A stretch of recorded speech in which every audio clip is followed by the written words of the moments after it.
Hello everyone, नमस्ते. Homemade रेसिपीजमध्ये ही आहे अख्खे मसूर दालची सिंपल टेस्टी रेसिपी.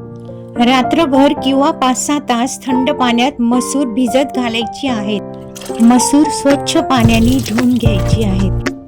लागणारे साहित्य: 2 कप भिजवलेले मसूर, 2 टमाटे, 2 कांदे, 7-8 लसूण पाकळ्या, थोडीशी कोथिंबीर, कढीपत्ता, 1 चमचा जिरे, अर्धा चमचा मोहरी, थोडेसे हिंग, अर्धा चमचा हळद पावडर, 1 चमचा लाल मिरची पावडर, 1 चमचा काळा मसाला, 1-1.5 चमचा कांदा लसूण पावडर, चवीनुसार.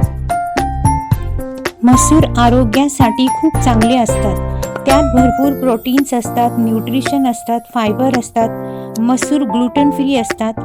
आठवड्यातून कमीत कमी एकदा ही भाजी अवश्य खावी.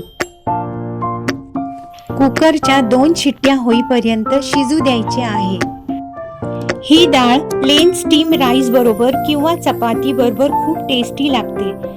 ईट healthy, stay healthy, take care. God bless all.